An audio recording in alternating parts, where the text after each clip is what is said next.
I first want to introduce us and the curriculum. So I'm Chris Turner. I'm very proud to serve on the board of directors for the American Conservative Union, the organization that hosts CPAC every year.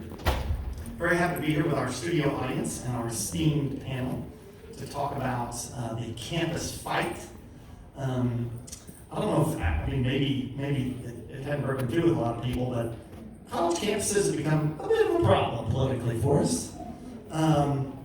We see the left kind of running up numbers with us, and frankly, as you know, I'm 48 years old. I have a wonderful, beautiful, much younger wife, and we've got kids. We've got an 18-year-old, and we've got a 6, and we've got a 3.5, and we're, you know, and again, she and I both have college degrees and graduate degrees, and everybody in our family's got graduate degrees, and we're frankly, we're not in a buying mode right now for college tuition. We're not so interested in sending our children into a socialist meat grinder. And it's a problem, because that credential point, college degree, is important for their economic viability and ability to grow. Oh, wait a minute, I hear Hillsdale. That's a great answer. Hillsdale. There's some good ones out there, but you know, by and large, like I'm a University of Texas graduate. Myself. Go Horns. Oh. But you know what? And I'm a Texan.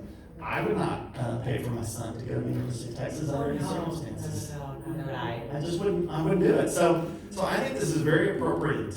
We've seen literally, you know, the battles on these campuses, and this is a fight we must win. This is a fight we must win. I think Bill Bennett, former Secretary of Education, has said it, and he was quoting somebody from probably back during the days of the ancient Greeks who said it. Juvenile or whoever it may have been, but he said the top 2 decisions any society ever makes for itself are, number 1, who's going to educate the children, and number 2, what are we going to teach them?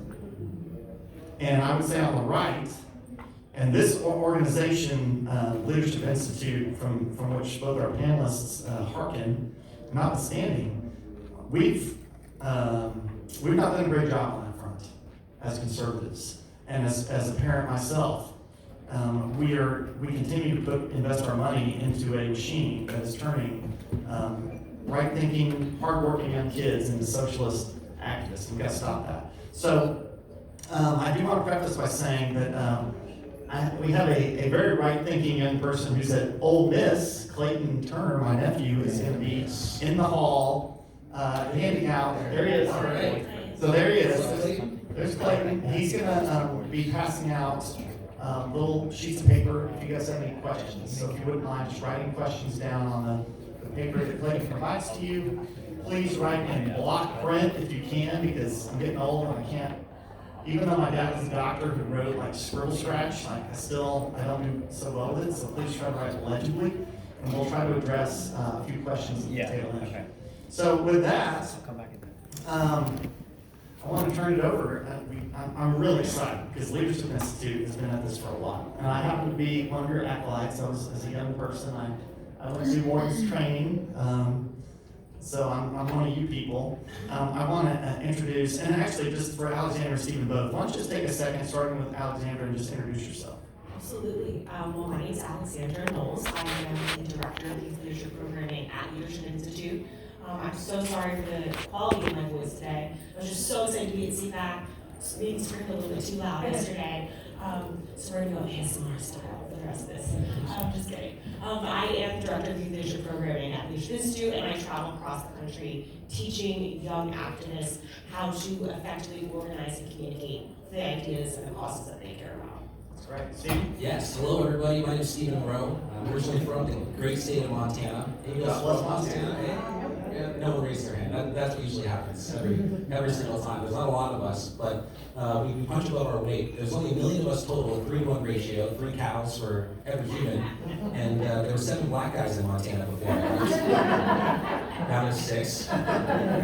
Beautiful state though. Couldn't recommend you go more. That's where I got my first chops in politics. Spent a year working for Turning Point USA, and now I've been with Leadership Institute for almost 4 years now. I'm a deputy director there, and it's my job to go to college campuses oftentimes, speak at conferences with Turning Point USA, Young Americans for Liberty, Young Americans Foundation, the list goes on, and educate educate college students on how they can be more effective in their messaging. In addition to that, also helping people, older generations as well, get on social media and get involved in the digital world. So I love what I do. I love Leadership Institute, and I'm happy to be with you today. Yeah, great. Well, we're honored that you would be here. So why don't we start, just set the stage, maybe, maybe you're going to take us through some curriculum. And the point for everybody in the room and everybody listening, the direct action training sessions at CPAC are about tactical level, executable items that will make you a more effective activist or persuasive communicator right now.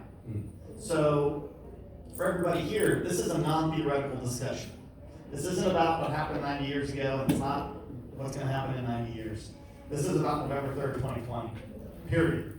So what we are hoping for, guys, is through our conversation, for everybody listening, to be able to at least walk out of here with one thing, or maybe two things, that will help them either, if they are on campus today, be more effective at, frankly, flipping voters or awakening minds. Like we want to use one of my favorite movies that was unfortunately made by some extreme leftists, The Matrix. We want to be passing out the red pill. If we can pass out the red pill to as many kids on campus, like, that'd be great. Let them see the truth.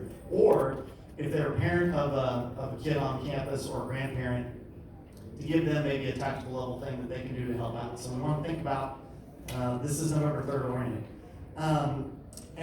But maybe you guys might have a good war story, like just to warm things up. Is there a story from campus that you personally went through that was just particularly either terrifying or eye-opening?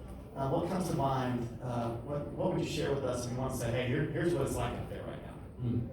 Yeah, absolutely. Okay. So I wish I had some terrifying war story of something happening bad to me. Unfortunately, I've been a little blessed in that respect. I've had some colleagues that have gone through some rough experiences. One of them got licked, which is a very infamous event. I've had some friends whose phones have been taken out of their hands and thrown down a bridge. A lot of volatile attacks. One of my good friends, Hayden Williams, who was on the stage with the president last year because he got punched in the face at UC Berkeley. So the threat is very real on college campuses across this country. That's for sure. But I will say that there is a sense of optimism as well, in the sense that most college kids tend to be apathetic rather than care about a political persuasion. What we tend to find when we go on college campuses is they care about who the next bachelor is or the bachelorette. We're going to see, I don't know if Madison's going to be the one, and I don't know how it's going to turn out for those of us watching this season, but they care about that type of stuff. They care about football, and they don't really talk about politics very much. And this is a huge opening for conservatives to really communicate with them our ideas. And it's essential that we do so, that's for sure. I think one of the bigger things that you find in success stories is the person that goes, I never thought of it like that. And what you find oftentimes is they just haven't been exposed to our ideas, and when you get that chance, you get that opportunity, you have a real time to change their mind or to open them to a new idea. So, and just quickly, because that magic phrase, right, the reaction in a conversation of, I've never thought about that. Yes. So I want to stop on that for a moment, because in the world of, in my personal world, we're in the business of marketing political candidates and causes, and so we're kind of a sales organization. And there has been, in the world of selling, which again, campaigns are all about, we're about selling ideas.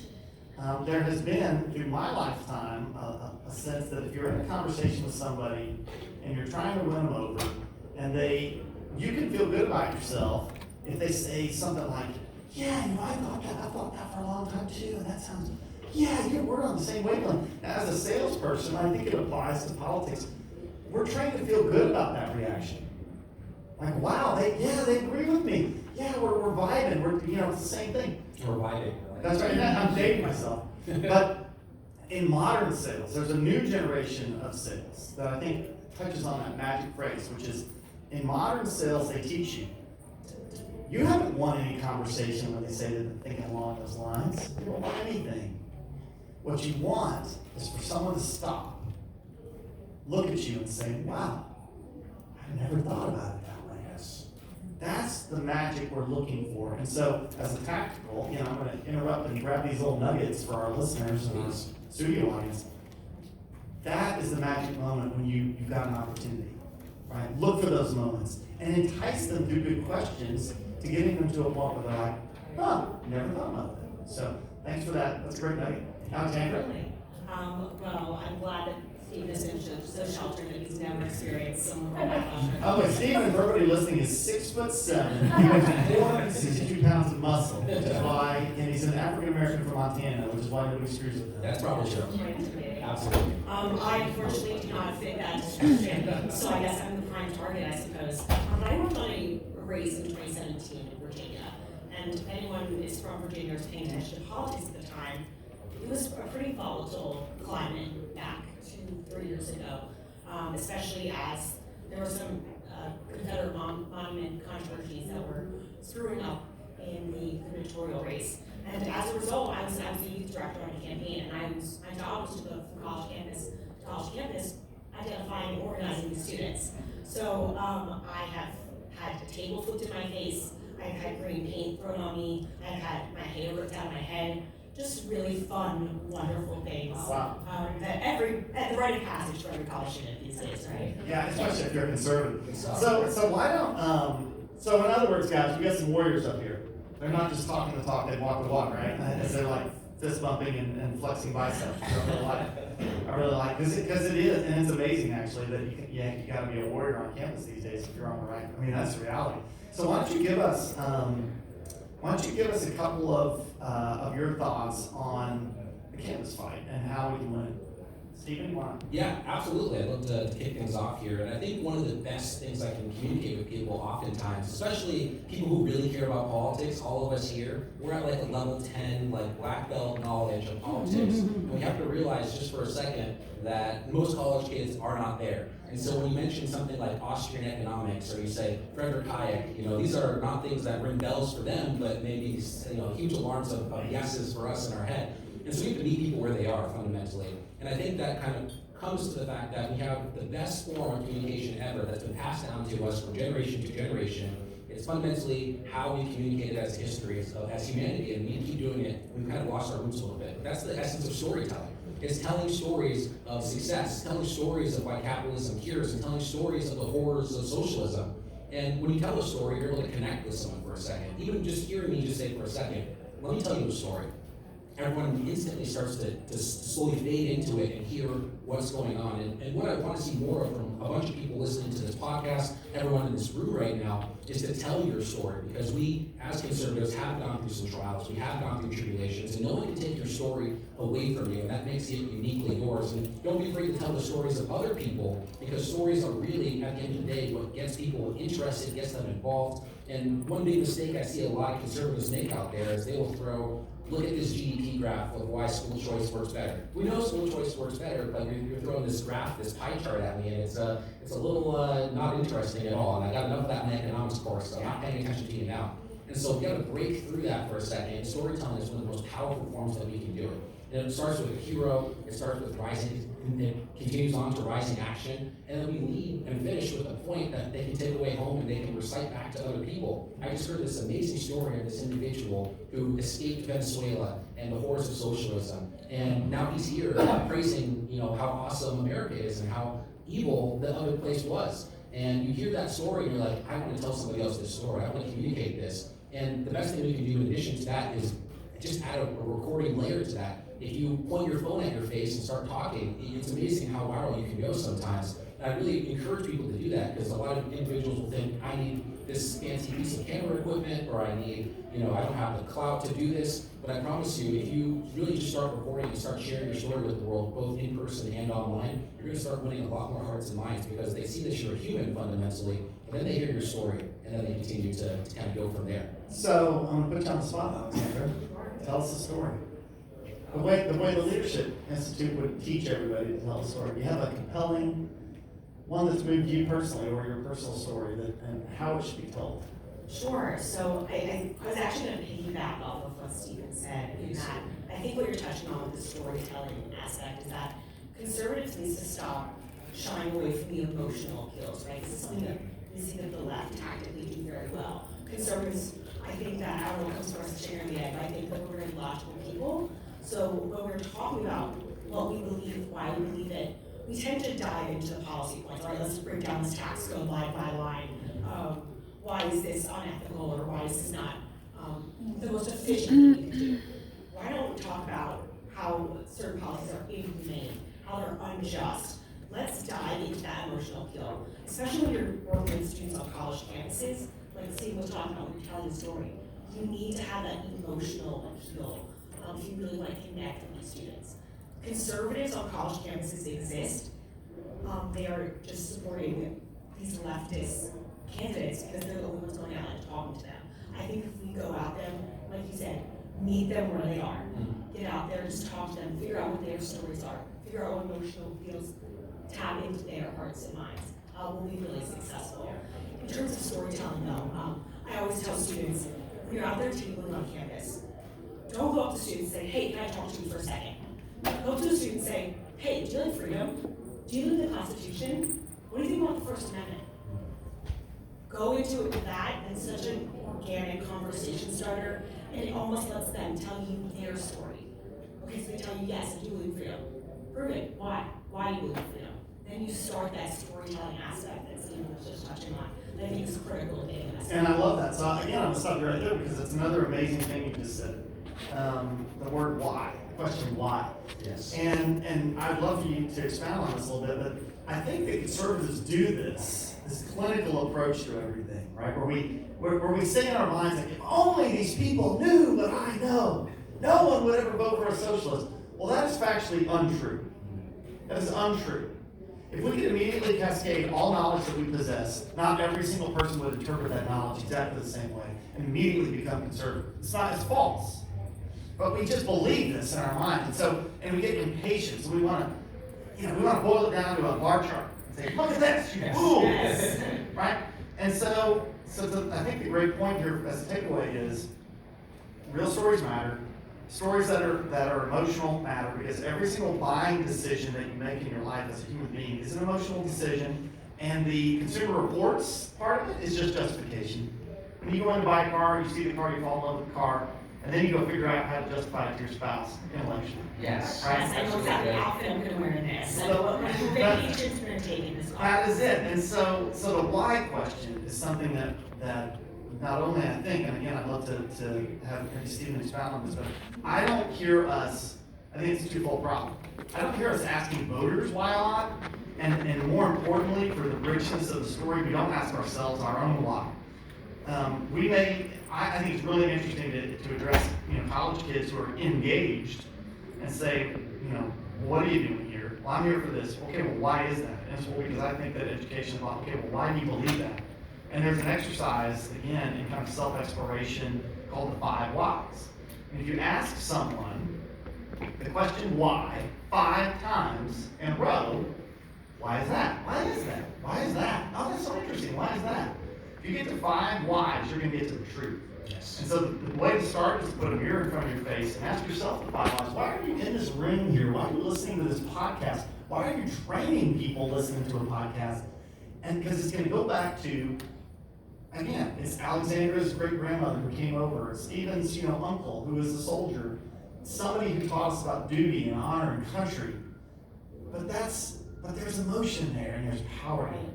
And so I don't know. Again, feel free to put Yeah, back. absolutely. No, I think you have 25% of an amazing message, and emotion is 100% everything, right? People don't care about how much you know until they know how much you care, fundamentally. So you have to present that emotion, but also add 3 C's onto the emotion. And the first one is credibility. Why you? Why are you the messenger telling me the story? And we all have some particular set of playing cards in our hand as to what we can speak towards in our particular, superpower, right? And we need to lean on that a little bit. So what is the credibility that you're offering, as a grandfather, as a mother, as a college student? It's an incredible amount of credibility. We put college students and leadership institutes campus forum on Fox News every single day. People want to listen to college students, so credibility is there. You have it whether you think you do or no, but tap into that. The second part is contrast, right? And that is, why is this the alternative? Why is this different? Or how is this better than the status quo? And there has to be a little bit of contrast in that message, otherwise you're kind of missing the mark in terms of delivering it in a succinct, powerful way. And then the other one is connection, and I think this is the most important one. And it's so what? It's answering the question of so what? You're telling me this, so what? Why should I care? Why does this matter? How does this relate to me? I promise you, if I got a toothache, today, I would care more about my toothache than 1,000 kids that are starving in Africa. And that's how we're wired as humans to care about that. So how do we make our message distill into that toothache for the average person and connect it with that individual. A good example of that is, again, let's imagine that there's a story out there that was happening, an instance of liberal bias and abuse on a college campus. It happens literally everywhere all the time. Probably 2 times today before 3 o'clock, right? It happens all the time. And let's say it happens here in the CPAC area in National Harbor. Well, then how is that connected to someone in California? Why should they care about what's going on here? That's the other side of the country, right? How does that connect with someone in Colorado? And so how can you bring this and make this message even larger and make sure it hits that person directly is the best thing that you can do. So an instance like that, we see this all the time, happening from UC Berkeley all the way to NYU, time and time again. These college students are being picked on, bullied, and harassed on their college campus. But if we take that message back for a second, you saw what I did there. I said we see this all the time from California to New York. So now we're talking about all of America. And so when you're compelling your message, creating your message and trying to deliver it, always think about that connection aspect. How can I actually connect to the person in front of me? Because a lot of times, again, and this will happen, you'll go to the hub tomorrow, and for those of us listening who've been at CPAC before, there's a giant area where all the vendors are, and everyone's trying to sell you their talking points and their awesome free stuff, which is awesome. I take all of it in a bag and worry about it later. But when they do that, they kind of drop those talking points for a second, but they don't say, and this is why this matters for you, the person in front of you right now, right? This is a talking point for everybody, not a talking point for you.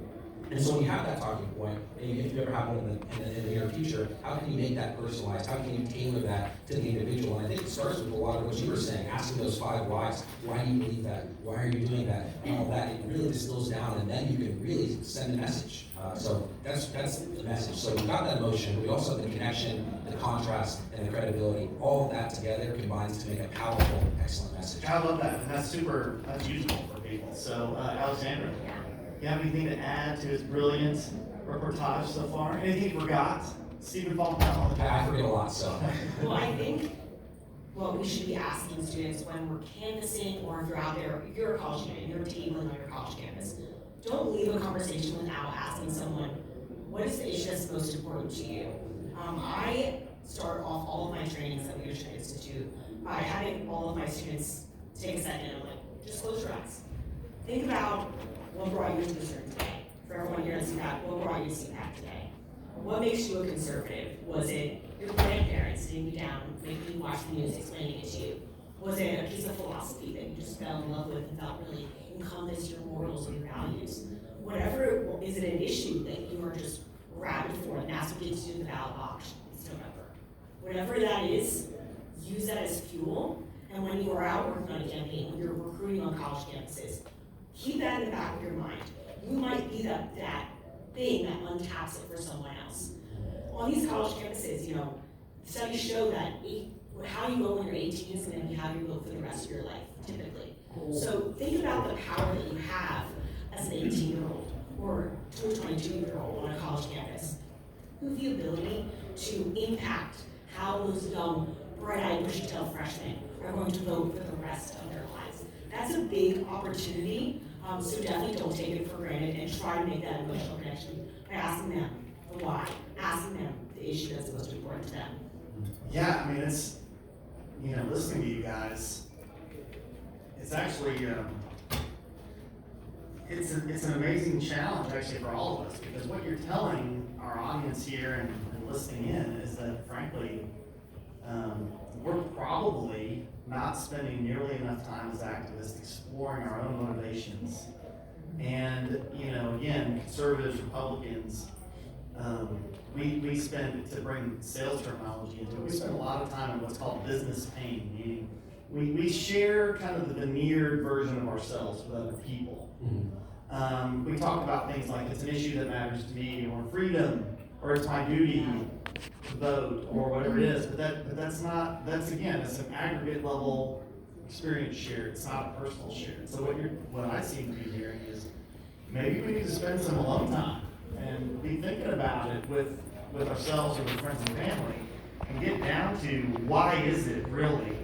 Because I've had personal conversations with people, and you ask that magical question, and this is for everybody that's a takeaway. Always see if we can start a conversation and get to a place where they're willing to share a top issue. All right, whatever your top issue may be. And let's say somebody says it's education. And I find it interesting to say, all right, well, okay, let's just set the stage here.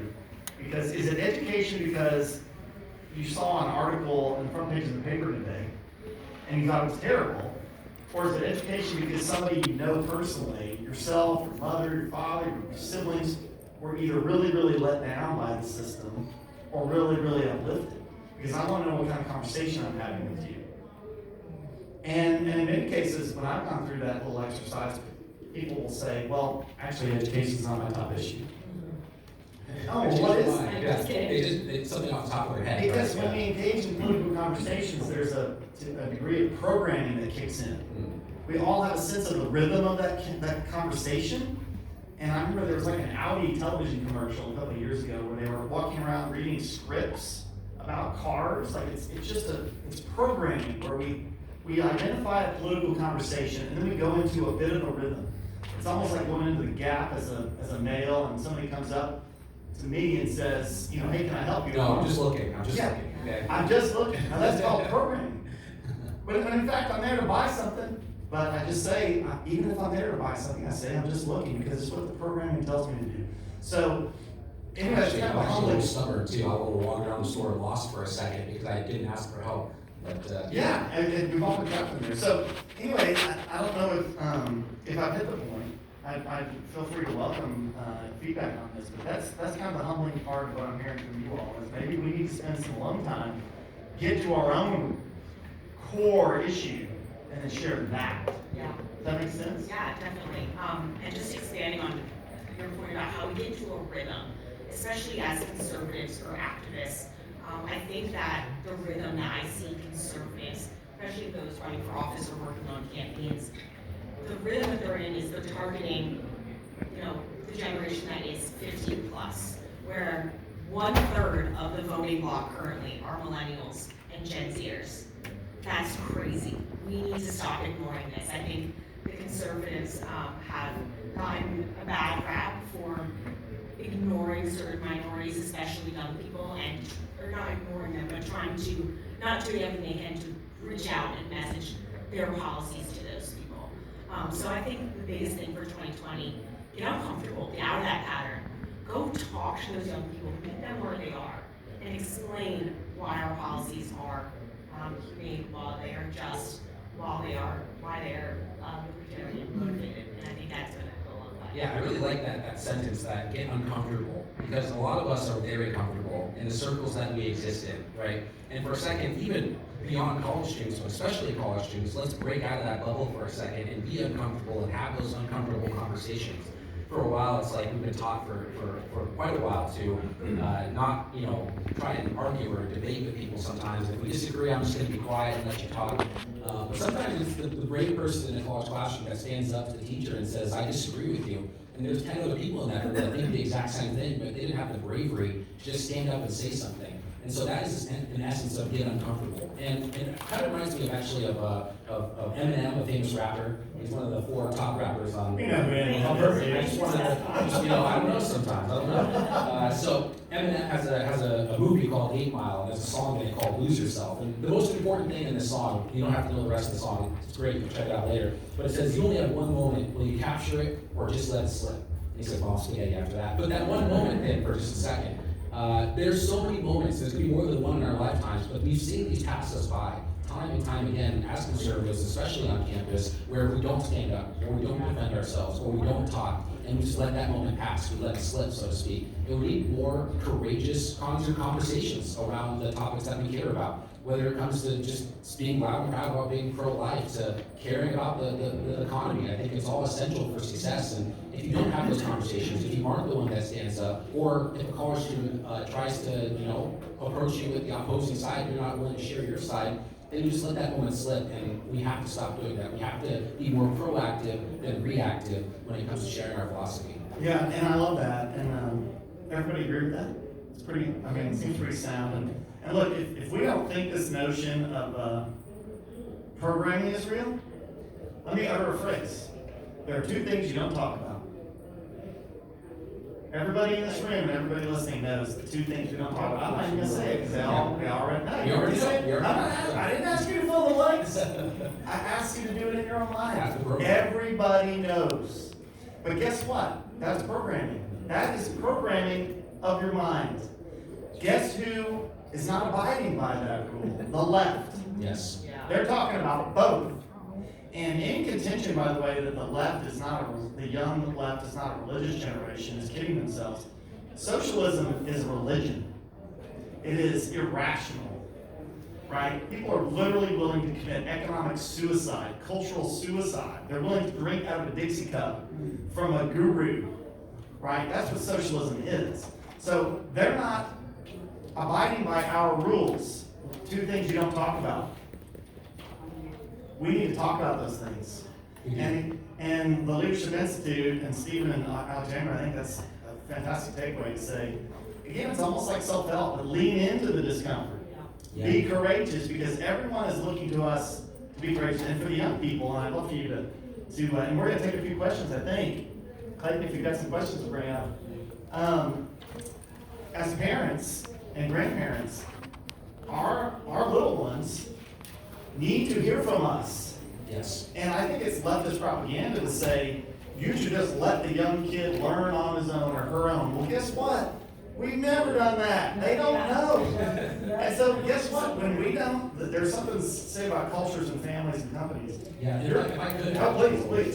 There was a recent study done by the National Association of Scholars that found that that professors on college campuses, they interviewed over 12,000 professors, and they donated to Democrats over Republicans by a 95-to-1 ratio. 95-to-1. For every one professor donating to a Republican, there are 95 professors out there donating to a Democrat. So we know that these professors and administrators are not sharing a conservative message in their classrooms. And if they won't, then we will. It is literally up to us to do this. Otherwise, we're just going to let this generation slip. I love that. And look, I've got a couple questions that I think are great in the time that we have remaining. And maybe I'll go to Alexandra and we'll start with you. These are, again, super tactical, super practical for this year. Right. So number one is, for young people, how do we compete with the left in offering all the free stuff, especially loan forgiveness? Well, I think the best thing you guys can start doing on college campuses is doing some serious myth busting. You guys remember that show, Mythbusters? I love that show. Oh, yeah, dude. High school science class, and the teacher rolled the TV. That was the best day of the year. So bring out that rolling TV and start watching the Mythbusters, and do that on these college campuses. So yes, you're absolutely right. What the left is pitching and why their tactics are so attractive is because everything is free. I think this is kind of goes to my point that I made earlier, is we need to start getting emotional and explaining why it is morally good to vote conservative or support conservative and libertarian principles. We know that this generation is rejecting parties. They are rejecting the Democrat and Republican labels. We also know this generation is very altruistic. They want they're very benevolent. They want to think they're always doing the right thing. So let's meet them at the table. We know their motivations. We know their mindset. Let's take the time to explain to them. So this free education. Let's talk about